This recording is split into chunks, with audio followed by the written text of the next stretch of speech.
स्वागत है दोस्तों आपका हमारे YouTube चैनल पे। बात करेंगे इंडियन ऑयल शेयर के बारे में और कुछ क्रूड ऑयल के प्राइसेस के बारे में, और साथ में बात करेंगे वीडियो के एंड पर नए डिविडेंड और काफ़ी सारे बोनस शेयर्स के बारे में। वीडियो को शुरू करने से पहले एक छोटी सी रिक्वेस्ट मैं उन लोगों से भी करना चाहूँगा जो लोग चैनल पर फर्स्ट टाइम आए हैं और अभी तक उन्होंने ये चैनल को सब्सक्राइब नहीं किया, वो चैनल को सब्सक्राइब ज़रूर कर लें ताकि आने वाला सारा अपडेट समय से पहले आप तक पहुंचता रहे।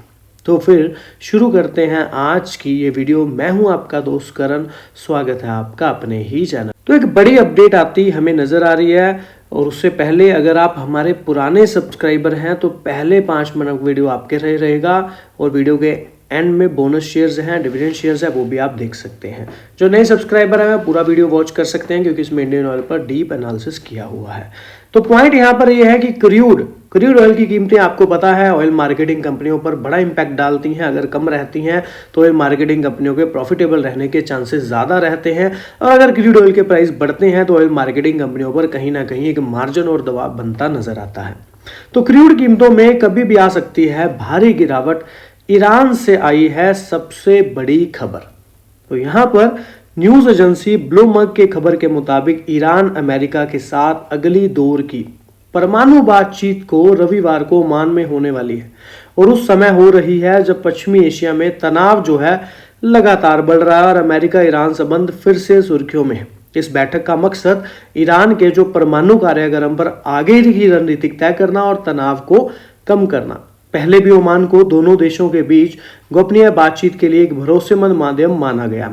एक्सपर्ट का कहना है कि अगर रविवार को ईरान और अमेरिका के बीच ओमान में होने वाली परमाणु बातचीत में पॉजिटिव नतीजे निकलते हैं तो इसका इम्पैक्ट सीधा क्रूड ऑयल की कीमतों पर गिरावट का दबाव बन सकता है। तो अगर क्रूड सस्ता होता है तो भारत से जैसे देश जो विदेशों से खरीदते हैं उन्हें कम कीमत में मिलेगा, लिहाजा देश में महंगाई कम होगी और इकोनॉमी को भी सीधा फायदा होगा, और साथ में कहीं ना कहीं ऑयल मार्केटिंग कंपनियां भी बेनिफिट देखने के लिए मिल सकती हैं।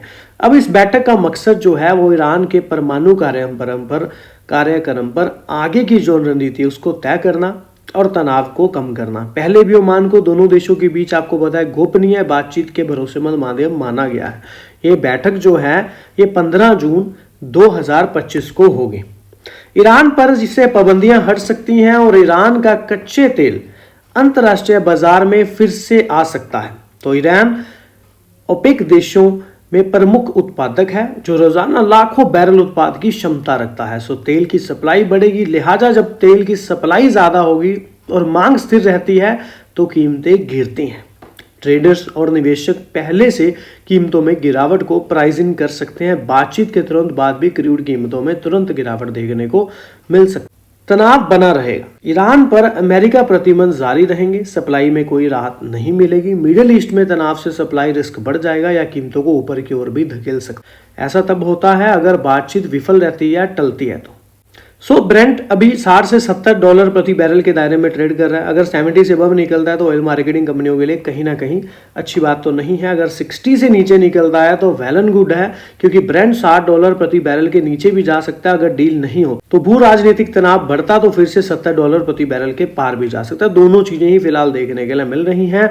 ऑयल इंपोर्ट करने वाली जो कंपनियां जैसे पेंट, एयरलाइन, सीमेंट, उनको राहत मिल सकती है रुपए में, और करंट अकाउंट डेफिसिट में सकारात्मक असर हो सकता है। और अगर डील न हो तो इन्फ्लेशन और आयात लागत बढ़ सकती है। तो दोनों ही चीजें यहाँ पर देखने के लिए जो है मिल सकती हैं। अगर सकारात्मक रिजल्ट रहता है तो पॉजिटिव पॉइंट रहेगा, नहीं रहता तो नेगेटिव पॉइंट भी देखने के लिए मिल सकता है। वहीं पर अगर हम इंडियन ऑयल में टेक्निकल वाइज समझ लें तो RSI 55.5 पर देखने के लिए मिल रही है। ना तो 70 से अबव है, ना 30 से नीचे, ना ही कोई बड़ी प्राइस रेंज बनती नजर आ रही है। दैट मीन कहीं ना कहीं नेचुरल देखने के लिए मिल रहा है। जे ट्रेंड मूवमेंट स्कोर को देख ले तो वो भी नेचुरल है। MACD सिग्नल ऑल्सो नेचुरल है। ना ही इसकी कोई चीज रेड जोन में है ना ही ग्रीन जोन में है। ट्रेंड जो है वो बिल्कुल नेचुरल स्टॉक में बना हुआ है। अगर वहीं पे 2025 के बाद की बात करें तो पिछले 5-4 महीनों में यहाँ पर जो एनालिसिस द्वारा टारगेट दिए गए हैं वो यहाँ पर ये हैं, जहाँ पर 155 से लेकर के 145 तक के टारगेट देखने के लिए मिले। So Motilal Oswal, Emkay, AUM capital, Prabhudas Lilladher, Motilal Oswal, Geojit, BN Paribas, तो इनके द्वारा ऑलमोस्ट जो लगभग एवरेज टारगेट है वो 155 के दिए जा रहे हैं। आज कंपनी का नया डाटा अपडेट हो चुका है, जो 3 जून की इन्वेस्टर्स मीट हुई वहां पर, और उस डाटा में 31/3/2025 तक का डाटा अपडेट हो चुका है, जिससे हमें आने वाले समय के लिए क्या कंपनी के गोल्स है काफी कुछ क्लियर हो रहा है। तो 2-4-5 मिनट के लिए तो बिल्कुल फोकस करेंगे। तो यहां पर एक बड़ी मीट होती नजर आई, जो कि इंस्टीट्यूट इन्वेस्टर्स मीट शेड्यूल होती 3 जून को नजर आई, जहां पर कंपनी ने काफी चीजें जो है अपने आने वाले गोल्स के बारे में भी डिस्कशन की। एक पॉइंट क्लियर कर दूं, प्रिंट थोड़ा सा साफ नहीं है, लेकिन मैं बोल रहा हूं तो थोड़ा थोड़ा तो दिखाई देगा ही, तो 1-2 मिनट के लिए हो सकता है ज्यादा क्लैरिटी ना मिले। पहला पॉइंट सामने समझ के लेके आया है कि कंपनी ने जो अपना अपडेट किया है वो किया है लार्जेस्ट रिफाइनरी के लिए, जहां पर कंपनी की 11 रिफाइनरियां हैं और उसमें से कंपनी ने 80.8 MMTPA की कैपेसिटी बना रखी है। सेकंड पॉइंट यहां पर क्या है, हाईएस्ट मार्केट शेयर, यानी कि मोर देन 63,000 टच पॉइंट्स यहां पर जुड़े हुए हैं कंपनी के साथ। कस्टमर्स की बात करें तो largest pipeline market infra down stream, 20,000 plus kilometres की बड़ी पाइपलाइन जो है डाउन स्ट्रीम की बात यहां पर करी जा रही है। तो लार्जेस्ट पाइपलाइन की बात मार्केटिंग डाउन स्ट्रीम में करी जा रही है, जहां पर कंपनी का 20,000 प्लस किलोमीटर का पाइपलाइन मार्केट देखने के लिए लार्जेस्ट। वहीं पर सेकंड लार्जेस्ट पेट्रोकेमिकल प्लेयर की बात करी जा रही है कंट्री के अंदर, वो भी 4 MMTP की कैपेसिटी के साथ। सेकंड लार्जेस्ट गैस मार्केट की बात कही जा रही है कि गैस मार्केट का जो शेयर है company second largest company counter में देखने के लिए मिल रही है। और एक स्ट्रॉन्ग ECG फुटप्रिंट भी बताया जा रहा है, जहां पर कंपनी का मिशन नेट जीरो मिशन। फिर यहां पर कंपनी को GOI प्लस GOI यानी कि एक फ्लैगशिप महारत्ना PSU का मिला हुआ है, और 77% शेयर होल्डिंग जो है GOI की देखने के लिए मिल रही है, और स्ट्रॉन्ग गवर्नमेंट का सपोर्ट कंपनी के साथ जुड़ा हुआ है। फॉर्च्यून ग्लोबल में भी 2024 तक की बात करें तो 116 नंबर पर इंडियन ऑयल कंपनी रैंक करती नजर आ रही है। 18% शेयर होल्डर रिटर्न होते सिंस अप्रैल 2014 के बाद देखने के लिए मिले। कर लें largest refining share of India की, तो कंपनी इंडियन ऑयल 31% के साथ, अगर 31/3/2025 तक के डाटे की बात करें तो एक बड़ी कैपेसिटी से लार्जेस्ट रिफाइनरी बनती इंडिया की नजर आ रही है। इंडियन ऑयल कंजम्पशन की बात करें तो IEA यानी कि वर्ल्ड एनर्जी आउटलुक पर बात करें तो जो कंजम्पशन है 2030 तक 6.6 तक पहुंचती नजर आएगी, यानी कि 2.64 के CAGR के साथ बढ़ती नजर आएगी आने वाले कुछ सालों के अंदर। वहीं पर कंपनी की एक और अपडेट देखने के लिए मिली, कल मैंने आपको ये तो बताया ही था कि कंपनी का फुटप्रिंट हाई डिमांड है मार्केट ऑफ नॉर्थ इंडिया में, और काफी सारी कंपनियां फैक्ट्रियां कंपनी की लगी हुई हैं, और कंपनी की कैपेसिटी भी काफी अच्छी है। लेकिन अब एक और अपडेट है कि 2027 तक कंपनी जो है रिफाइनिंग कैपेसिटी को 18.8 MTA से 19.5 MTA करती नजर आ सकती। तो ये काफी अच्छी अपडेट सामने आई है, जहां पर कंपनी आने वाले 2 सालों में अपनी कैपेसिटी को काफी बड़ा इंक्रीज करती नजर आ सकती है। और यहां पर एक मेजर कोलैबोरेशन की बात भी कही जा रही है, चाहे आप 1689 पेटेंट की बात कर लें 31/3/2025 तक, या फिर आप कटिंग एज सॉल्यूशंस की बात कर लें, या फिर आप मेजर कोलैबोरेशन की बात कर लें, तो कंपनी के काफी सारी कंपनियों के साथ बढ़िया कोलैब रिसर्च डेवलपमेंट के लिए होते नजर आ रहे हैं। और माइलस्टोन इन हाइड्रोजन मोबिलिटी के साथ भी बड़ा कोलैब, और यहां पर कंपनी नए कैंपस करती नजर आ रही है सर्च इन रिन्यूएबल एनर्जी के लिए भी। और एक और बड़ी अपडेट है जो आपको पसंद आएगी, वो है कंपनी का अपकमिंग प्रोजेक्ट्स जो यहां पर कमीशन होते हैं नए स्टार्ट होते नजर आएंगे। अच्छे रिटेल आउटलेट्स की बात करें तो 40,221 आउटलेट यहां पर अपडेट हुए हैं, 63,200 कस्टमर का टच पॉइंट है, 12,919 LPG डिस्ट्रीब्यूटर है। SQLD की बात करें तो डीलरशिप 3830 है, बुल कंज्यूमर पंप भी 6,900 के करीब बनते नजर आ रहे हैं। तो एक बढ़िया मार्केट इंफ्रास्ट्रक्चर इंडियन ऑयल का बना हुआ है। वहीं पर इंडियन ऑयल में शेयर होल्डिंग पैटर्न भी 31/3/2025 तक अपडेट हुआ है, जहां पर 51% स्टेक गवर्नमेंट का है, अदर्स 3 है, रिटेल 9% है, FIDI 4 से 7%, ये भी 11% हो गए, और ONGC और LIC और ऑयल कंपनी का भी 26% का स्टेक इंडियन ऑयल पर बना हुआ है। आगे समझें तो कंपनी के रिन्यूएबल एनर्जी पर भी नई अपडेट आती नजर आ रही है, ग्रीन एनर्जी पर, जो मैंने कल शेयर की थी, लेकिन यहाँ पर नई अपडेट्स भी आ चुकी हैं। तो करंट पोर्टफोलियो 252.1 मेगावाट की बता रहे हैं, जहां पर पावर जनरेटेड कंपनी जो है 367.72 मिलियन यूनिट्स की बात कर रहे हैं। इमिशन करते मिटिगेशन को नजर आएंगे 277 टीएमटी को, जो कि 2025 की बात यहां पर कही। न्यू होली ऑम्ड कंपनी यानी कि टेरा क्लीन लिमिटेड के साथ 5.3 गीगावाट का रिन्यूएबल एनर्जी प्रोजेक्ट्स के लिए इंस्टॉल करती कैपेसिटी यहां पर नजर आएगी। एनटीपीसी ग्रीन एनर्जी के साथ तो 650 मेगावाट तक का क्लोड रिन्यूएबल एनर्जी हुआ है। टारगेट है 2030 तक कंपनी का 31 गीगावाट। रिन्यूएबल एनर्जी पर भी कंपनी का बड़ा फोकस है। इसके अलावा हमने कल ईवी चार्जिंग पर भी बात करी थी, तो कंपनी ने 13,500 से ज्यादा केवी स्टेशन कंप्लीशन कर चुकी है कंपनी, और ज्यादा फोकस कंपनी का फिलहाल 2025-26 के लिए बना हुआ है। वहीं पर 128 बैटरी स्वैपिंग स्टेशन हो चुके हैं टिल डेट तक। पार्टनरशिप की बात करें तो सन मोबिलिटी के साथ भी 10,000 बैटरी स्वैपिंग स्टेशन की सेटिंग करता है यहां पर नजर आ रहा है।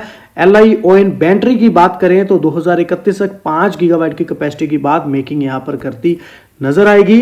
बायोफ्यूल्स की बात कर लें तो ethanol blended target 2G 3G ethanol plants SAF capacity जो कि 86.8 TMT अंडर कमीशन होती नजर आएगी। लेंजाजेंट के साथ फर्स्ट कंपनी रिटेल CBG, जहां पर ब्रांड नेम इंडी ग्रीन के नाम से 30 CBG प्लांट सेटअप करती क्रॉस इंडिया में नजर आ रही है। टारगेट ऑफ 4 MMT बायोफ्यूल्स का है और 1 MMT बायोगैस का है 2030 तक।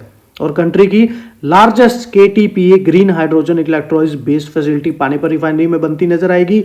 और fuel cell buses, hydrogen fuel cell buses भी इंडिया में पहली इनकी ही देखने के लिए मिल रहे हैं। इंडियन ऑयल द्वारा बनाई गई और फर्स्ट हाइड्रोजन डिस्पेंशन भी यूनिट ऑफ द नेशन में बताई जा रही है। वहीं पर आगे के लिए कोलैब की बात कर लूं तो बहुत सारे कोलैब अपडेट हुए हैं, जहां पर कंपनी ने इतने सारे कोलैब प्राज इंडस्ट्री के साथ, biofuel production including CBG and ऐसे के साथ हुआ, इवर इन्वायरो रिसोर्स मैनेजमेंट के साथ बड़ा कोलैब हुआ, लेंजाजेट के साथ बड़ा कोलैब हुआ, SJVN, RVUNL, GIPCL, SCCA के साथ रिन्यूएबल एनर्जी के लिए कोलैब हुआ, GPS रिन्यूएबल के साथ बड़ा कोलैब, एनर्जी के साथ बड़ा कोलैब हुआ, सन मोबिलिटी के साथ बड़ा कोलैब देखने के लिए मिल रहा है, और JV L&T Lawrence turbo renew power के साथ भी ग्रीन हाइड्रोजन बड़ा प्रोजेक्ट कोलैब होता नजर आया। तो काफी सारे कोलैब अपडेट हुए हैं। और एक मजे की बात ये सामने आती नजर आ रही है कि कंपनी पानीपत रिफाइनरी की 15% की जो MMTP उसको 25 करने वाली है, और दिसंबर 2025 में ये यहाँ पर कमीशन डेट की भी बात कही गई है, जहां पर एक 4520 करोड़ की बड़ी इन्वेस्टमेंट की अप्रूव होती कॉस्ट नजर आई है। पेट्रोकेमिकल एंड ल्यूब में भी, जहां पर दिसंबर 2025 में कंपनी कमीशन करती नजर आएगी। बरौनी रिफाइनरी जो कि 6 से 9 MMT करनी है, और PX PTA कॉम्प्लेक्स भी पारादीप रिफाइनरी में अप्रैल 2026 तक कमीशन होती नजर आएगी। तो कंपनी के सारे प्रोजेक्ट जल्दी खत्म होने वाले हैं और कुछ जल्दी नए शुरू होने वाले हैं। तो यहाँ पर काफ़ी अच्छी इन्वेस्टमेंट जो है अपकमिंग प्रोजेक्ट्स में भी करी जाएंगी।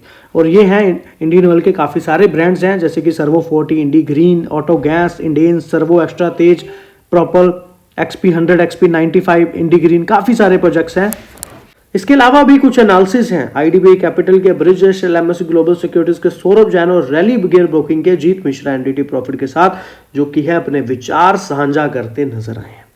इंडियन ऑयल की बात कर ले तो ग्लोबल क्रूड ऑयल प्राइसेस यहां पर कुछ बढ़ते नजर आए, और सौरभ जैन सजेशन दे रहे हैं इंडियन ऑयल पर कि गुड, अच्छा है स्टॉक, होल्ड करिए for short term gain.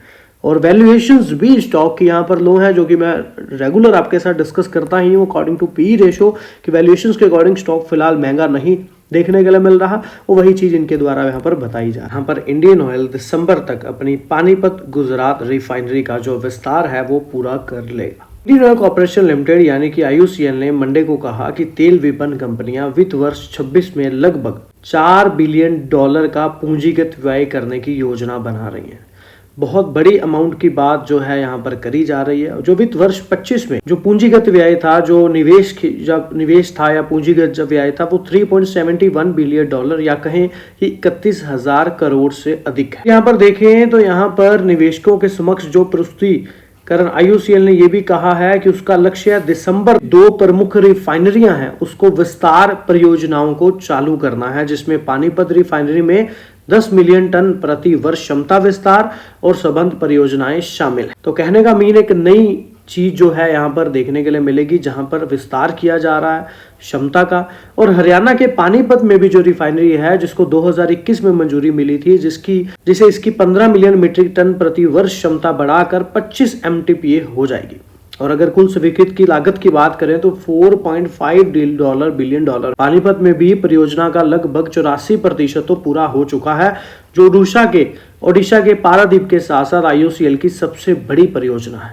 So Paradip refinery में भी पैराजाइलिन यानी कि PXA और शुद्ध टेरिफेटिक एसिड यानी कि PTA संयंत्र भी स्थापित करने की चल रही परियोजना अप्रैल 2026 तक पूरी होने वाली है, जिसकी कुल लागत $1.63 बिलियन है और लगभग 89% काम पूरा हो चुका है।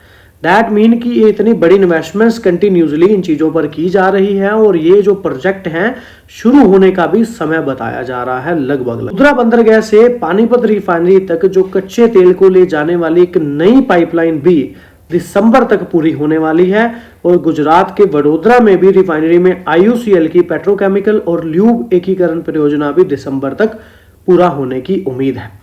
80% से अधिक पूर्ण हो चुकी इस परियोजना में क्षमता को जो वर्तमान है वो 13.7 MTPA से बढ़ाकर 18 MTPA करने की परिकल्पना की गई है, जिसकी कुल लागत $2.23 बिलियन है।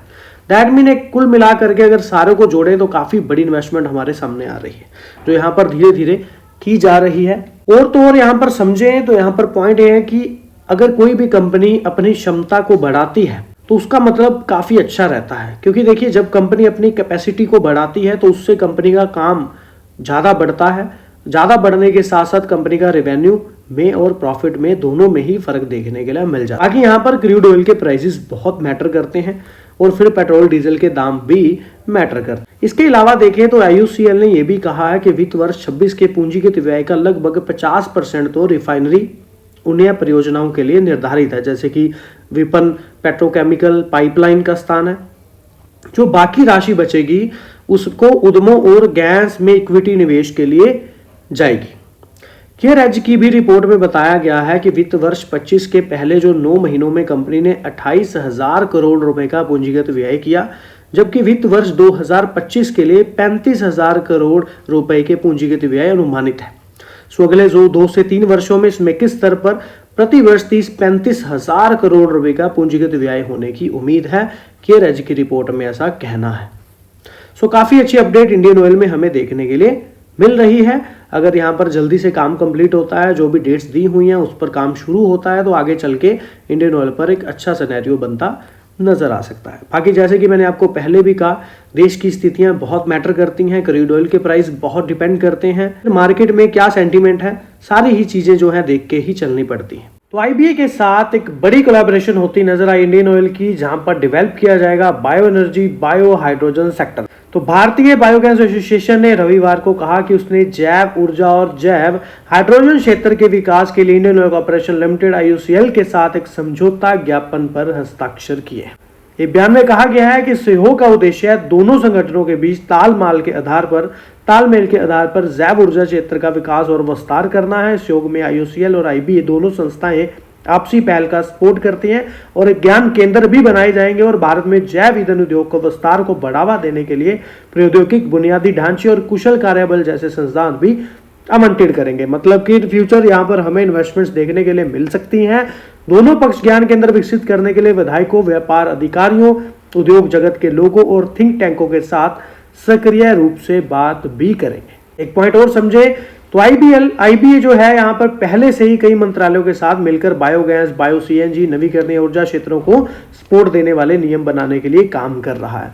सो बायोगैस विकास को गति देने के लिए यह साझेदारी केंद्रीय और राज्य मंत्रालयों के बीच सहयोग को सुगम भी बनाएगी और IOCL और IBA जैव ईंधन की विभिन्न श्रेणियों के लिए नीतिगत प्रोत्साहन तैयार करने और प्रस्तावित करने के लिए काम भी करेंगे। सो IBA के अध्यक्ष गौरव केडिया ने यह चीजें बताई हैं। तो भारत में स्वच्छ ऊर्जा को बढ़ावा देने की दिशा में बड़े कदम के रूप में इंडियन ऑयल ने अपनी पानीपत रिफाइनरी और पेट्रोकेमिकल कॉम्प्लेक्स में 10,000 टन प्रति वर्ष ग्रीन हाइड्रोजन उत्पाद इकाई स्थापित करने के लिए हाइड्रोजन की स्तरीय लागत को अंतिम रूप दिया है और परियोजना इंडियन ऑयल के ग्रीन हाइड्रोजन क्षेत्र में प्रवेश का प्रतीक है और भारत में अब तक की सबसे बड़ी ग्रीन हाइड्रोजन पहल होगी और दिसंबर 2027 तक चालू होने के लिए तैयार ग्रीन हाइड्रोजन रिफाइनरी परिचालन में जो जीवाश्म व्युत्पन्न हाइड्रोजन है उसकी जगह लेंगे और कार्बन उत्सर्जन में पर्याप्त कमी आती नजर आएगी और ग्रीन हाइड्रोजन प्लांट अब चालू हो गया है और बहुत अच्छी बोलियां भी मिल रही हैं और निविदाएं और मूल्यांकन किया जा रहा है और 1-2 महीने के भीतर काम में सक्षम होंगे और 2 साल के भीतर पानीपत हरियाणा में 10,000 टन प्रति वर्ष क्षमता वाली ग्रीन हाइड्रोजन प्लांट चालू हो जाएगा। भारत का उद्देश्य है हरित ऊर्जा मिशन को बढ़ावा देना और एक टिकाऊ कार्बन तटस्थ भविष्य में योगदान देना और ऐतिहासिक परियोजना के साथ इंडियन ऑयल देश की ऊर्जा परिवर्तन यात्रा में अपने नेतृत्व को और मजबूत करेगा। यहाँ पर एक बड़ी अपडेट हमें देखने के लिए मिल रही है जहां पर एक बड़ी इन्वेस्टमेंट की जाएगी। तक इन्वेस्टमेंट का कोई भी यहां पर मेंशन नहीं किया गया, लेकिन पहले एक अपडेट आया था, मैंने तब यहां पर किया था। एक 2400 करोड़ वाला था, एक 1200 करोड़ वाला था। इसके अलावा CLSA की बात कर लें तो IOC के शेयर का जो टारगेट है वो 135 रुपए कर दिया है, मूल्य को बढ़ा दिया। CLSA ने इंडियन ऑयल कॉर्पोरेशन पर अपना लक्ष्य मूल्य 120 से बढ़ाकर 135 कर दिया है, जबकि होल्ड रेटिंग बरकरार रखी है क्योंकि जो कि औसत से 25% या जितना होना चाहिए उससे 25% कम है। इंडियन ऑयल कॉर्पोरेशन पर 205 का मॉर्गन स्टैनली ने एक टारगेट दिया है, दर्शाता है। और यह तेल रिफाइनरी पर सरकारी तेल रिफाइनरी के लिए बाजार में सबसे अधिक मूल्य लक्ष्य भी है। और इंडियन ऑयल पर कवरेज करने वाले 34 विश्लेषकों में से 22 ने खरीदने की रेटिंग, बाइंग की रेटिंग दी है, 5 ने होल्ड के लिए और 7 ने बेचने के लिए रेटिंग करी। सो आपको ये सब इंडियन ऑयल के डिविडेंड राशि के साथ डिविडेंड रिकॉर्ड डेट की घोषणा अभी नहीं हुई। इंडियन ऑयल ने कहा है कि अंतिम डिविडेंड के भुगतान की जो रिकॉर्ड तिथि है, रिकॉर्ड डेट है, वो अभी तय की जाएगी और उचित समय पर आपको दोबारा से सूचित कर दिया जाएगा। इंडियन ऑयल ने यह नहीं बताया कि शेयर धारकों को 30% यानी कि 3 रुपए का डिविडेंड कब दिया जाएगा। हालांकि इंडियन ऑयल ने AGM में घोषणा की तारीख से 30 दिनों के भीतर एलिजिबल शेयर धारकों को, शेयर होल्डर्स को डिविडेंड का भुगतान किया जाएगा। चॉइस इक्विटी ब्रोकिंग के उपाध्यक्ष कुणाल परार ने कहा है कि इंडियन ऑयल के शेयर फिलहाल 138 के आसपास हैं और इंडियन ऑयल उच्च डिविडेंड देने वाली कंपनी है। बाजार विशेषज्ञ ने कहा है कि बाजार भारतीय तेल पर मेरा नजरिया सकारात्मक है और इंडियन ऑयल के लिए मेरी सिफारिश खरीदारी की है। व्यापारिक दृष्टिकोण से इंडियन ऑयल का शेयर बाजार विशेषज्ञ ने कहा टारगेट 144 और 148 है, स्टॉप लॉस 132 के करीब बताया गया है। स्थिति के आधार पर यदि कोई व्यक्ति डिलीवरी में इंडियन ऑयल खरीदना चाहता है तो मेरा विचार है कि इसे खरीदें। इंडियन ऑयल के निवेशक डिविडेंड और मूल्य वृद्धि दोनों से लाभ उठा सकते हैं और स्थिति के आधार पर इंडियन ऑयल के शेयर का टारगेट 165 रुपए होगा, 65। और अगर इस तरह को भी इंडियन ऑयल के शेयर तोड़ते हैं तो तेजी आगे भी जारी रहेगी और अगला टारगेट 180 रुपए होगा HPCL के। तो इंडियन ऑयल कॉर्पोरेशन की वडोदरा स्थित गुजरात रिफाइनरी कैलेंडर वर्ष 2025 के दौरान 2 पेट्रोकेमिकल इकाइयों को चालू करके पेट्रोकेमिकल क्षेत्र में विविधता लाने में मदद के लिए 24,000 करोड़ रुपए का निवेश कर रही है। बाकी वीडियो जो है हमने बनाया है एजुकेशन पर्पस के लिए। अगर आप कोई भी डिसीजन ले, निवेश करें, फाइनेंशियल एडवाइजर की सलाह पहले ले, बड़ी बात को स्टडी जरूर किया करें। चैनल पे सभी लोगों का तहे दिल से धन्यवाद। मिलते हैं ऐसी एक और वीडियो के साथ। कंपनी ने यहाँ पर जो डिविडेंड है वो यहाँ पर रिकॉर्ड डेट 20 जून रखी है, लेकिन यहाँ पर 4 जुलाई को जो 2025 को होने वाली कंपनी की 106वीं वार्षिक आम बैठक है जो कि AGM शेयर धारकों की मंजूरी के साथ चलती नजर आएगी, अधीन है। तो उसके बाद यहाँ पर पात्रता के लिए वैसे 20 जून रिकॉर्ड दी गई है, लेकिन AGM की जो मीटिंग है टाटा पावर में वो 4 जुलाई को देखने के लिए मिलने वाली है। तो एक महीने में 60% की तेजी। अब कंपनी ने दिया एक पर एक बोनस शेयर का तोहफा। तो भारतीय कंपनी है जो एनर्जी और बिजली के कामों में जुड़े बिजनेस को करती है। कंपनी विभिन्न प्रकार के तारों और केबलों को बनाती है और कंपनी 1986 में जयपुर राजस्थान में स्थापित हुई थी और अब यह भारत और विदेशों में अपनी उत्पादों की सप्लाई भी करती है। एनमी केबल्स ने किया बोनस शेयर का ऐलान। शेयर धारकों को मिलेगा 1.1 बोनस, यानी कि डायनामिक केबल्स लिमिटेड जो एक सरकारी मान्यता प्राप्त 2 स्टार एक्सपोर्ट हाउस है, अपने शेयर धारकों को बड़ा तोहफा देते हुए 1 बोनस देने का शेयर ऐलान किया। कंपनी के बोर्ड ऑफ डायरेक्टर की बैठक में यह फैसला लिया गया। बोनस शेयर इशू कंपनी अपने हर मौजूदा एक शेयर पर एक शेयर फ्री में देती यहाँ पर नजर आएगी, यानी कि जिसके पास 100 शेयर हैं उनको 100 और मुफ्त मिलेंगे। यह बोनस शेयर कंपनी के सिक्योरिटी प्रीमियम अकाउंट और जनरल रिजर्व से जारी किए जाएंगे। रिकॉर्ड डेट की घोषणा बाद में की जाएगी। बोनस शेयर क्रेडिट कंपनी का लक्ष्य है कि 29 जुलाई 2025 तक बोनस शेयर धारकों के डीमेट अकाउंट में भेज दिए जाएंगे। शेयर कैपिटल में भी इजाफा होगा और इस फैसले के तहत कंपनी ने अपनी अधिकतर पूंजी को भी 25 करोड़ रुपए से बढ़ाकर 50 करोड़ रुपए कर दिया, जिससे भविष्य में भी शेयरधारकों के हित को ध्यान में रखते हुए पूंजी जुटाई जा सके। मौजूदा और नए शेयरों का ब्यौरा। बोनस से पहले शेयर पूंजी 24.22 करोड़, बोनस के बाद शेयर पूंजी 48.45 करोड़, यानी कि 4.84 करोड़ शेयर और पहले 2.42 करोड़ शेयर हो जाएंगे। और वहीं पर पिछले एक महीने में 59% भागा है ये स्टॉक और पिछले एक साल में 64% के करीब रिटर्न रहे हैं शेयर डायनामिक केबल्स लिमिटेड में। बात कर लेते हैं शेयर होल्डिंग पैटर्न में। एफआई डीआई दोनों ही बड़े इंस्टीट्यूट इन्वेस्टर स्टॉक में इन्वेस्टेड हैं और धीरे धीरे अपनी होल्डिंग भी कहीं ना कहीं बढ़ाते नजर आ रहे हैं। नंबर ऑफ शेयर होल्डर्स का भी एक जंप देखने के लिए मिल रहा है और पब्लिक ने भी काफी अच्छा। तो चलिए एक बार फिर बोनस पर बात करते हैं। 1 पर 7 बोनस शेयर डिविडेंड भी दे रही है कंपनी। रिकॉर्ड डेट का ऐलान होता हुआ नजर आया। कंपनी का नाम है शाइन फैशंस। तो टेक्सटाइल सेक्टर की ये कंपनी है। फ्राइडे को बाजार बंद होने के बाद कंपनी ने यहाँ पर कई ऐलान किए हैं। बोनस शेयर और डिविडेंड का रिकॉर्ड डेट का भी ऐलान किया है और शुक्रवार को कंपनी के शेयरों में उछाल देखने को भी मिला है।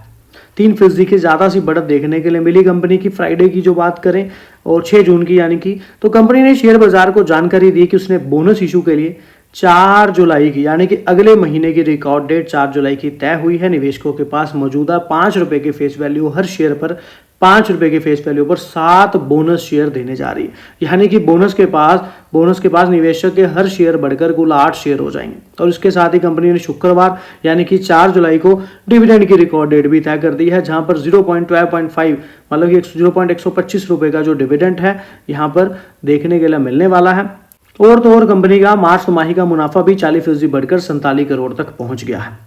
और यहाँ पर जो फीसदी ऑपरेटिंग प्रॉफिट है वो भी कंपनी का 5% बढ़ा है। मार्जिन में भी सुधार देखने को मिले। फिलहाल कंपनी 378 के स्तर पर है, जो एक साल पहले 180 के स्तर से नीचे था। जो कंपनी ने इसी साल मार्च में 449 का साल उच्चतम स्तर भी बनाया है और पिछले साल जुलाई में स्टॉक 168 के साल के निचले स्तर पर भी देखने के लिए मिला। लेकिन एक साल में 100% से ज्यादा का स्टॉक बढ़ चुका है। लेकिन 2 पॉइंट मैं आपको यहाँ पर अवेयर कर दूं कि सिर्फ कॉर्पोरेट एक्शन के आधार पर ही निवेश का फैसला नहीं लिया जाता। कंपनी अपने कारोबारी मजबूती, शेयर का भाव निवेश के पीछे की मुख्य वजह होता है और निवेश का कोई भी फैसला लेने से पहले कंपनी और शेयर पर नजर डालें और फिर सोच समझ कर ही फैसला लें, ऐसा CNBC 18 द्वारा, TV 18 द्वारा यहाँ पर कहना है। लेकिन वहीं पर एक पॉइंट मेरे को पर्सनली अच्छा नहीं लगा, वो ये है कि DI और FI का स्टेक स्टॉक में नहीं बना हुआ। नंबर ऑफ शेयर होल्डर्स में भी कोई बड़ा जंप नहीं है। प्रमोटर्स की होल्डिंग स्टॉक में बनी हुई है। पब्लिक ने ही लगभग स्टेक जो है बनाया हो, तो वॉच लिस्ट में रख सकते हैं। लेकिन यहाँ पर प्रॉपर जो है एक सिनेरियो फॉलो किया जाना चाहिए कि प्रॉपर मतलब जो भी फाइनेंशियल एडवाइजर की सलाह लें, है ना, वो चीज़ है, या फिर खुद स्टडी जरूर किया करें।